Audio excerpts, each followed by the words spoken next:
Hi, my name is Calvin Smith from Direct Force Fighting Techniques, and today I'm going to be talking about carjacking defensive tips and some situational awareness tips that you can do to prevent from being carjacked. Alright, some studies have shown, or a study that I just read, it said that the reason that carjacking has gone up in recent years is due to the high-tech auto theft devices that are being put on cars, which makes sense. You know, you have these high-tech alarm systems that are put on cars and these kill switches, which would make it difficult to someone who doesn't have experience in electronics or security devices.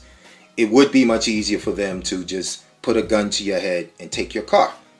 Okay, now with that being said, I'm gonna give you some tips on how to prevent from being carjacked, and also some situational awareness tips to keep you from maybe going in certain areas and being carjacked.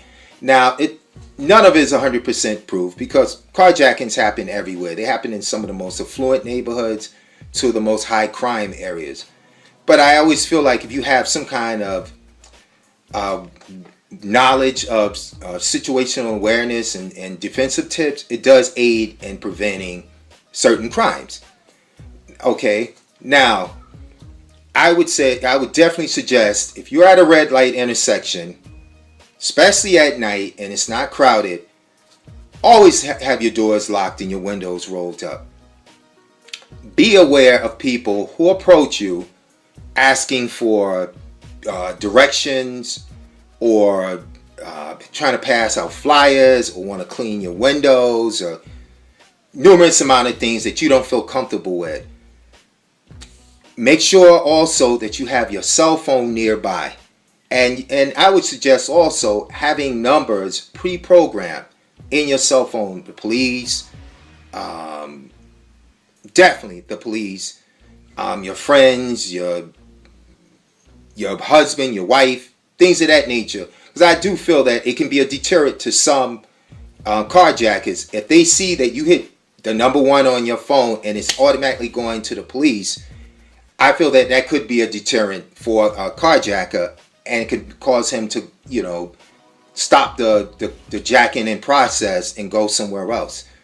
Also, if you're going on an on-ramp, and I live outside of, the city, and it's very dark on certain roads that I go.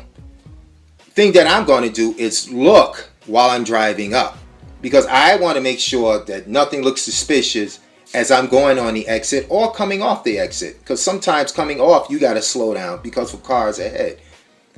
Another thing, always look for escape routes if you are in traffic.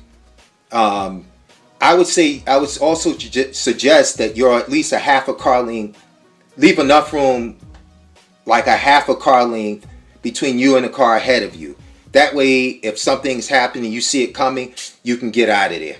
And if you know the escape routes, you can do that as well.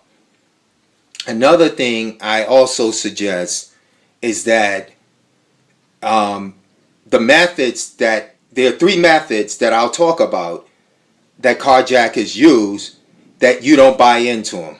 One is the bump.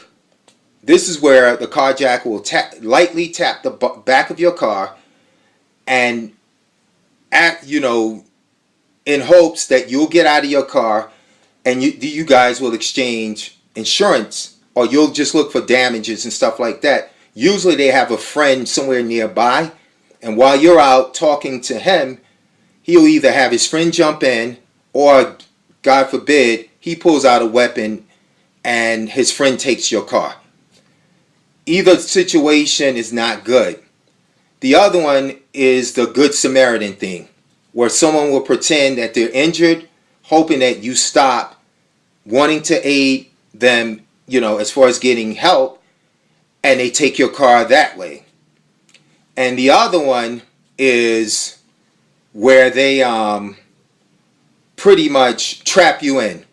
Now, the trapping thing is dangerous because this person may have been watching you for a while, meaning he's looking, he knows your schedule and everything. And when you drive in your driveway, he'll block you in the back of your car so you can't back out or anything like that, and then carjack you and take your car. You know, he'll put the gun on you and his partner comes out and takes your car. That one is scary because, one, if you go to the police, he could come back because he knows where you live or work. Now, I'm hoping that everybody who's listening to this will never have to witness a carjacking situation. But if you do, I hope that these tips will help you. God bless. You guys stay safe.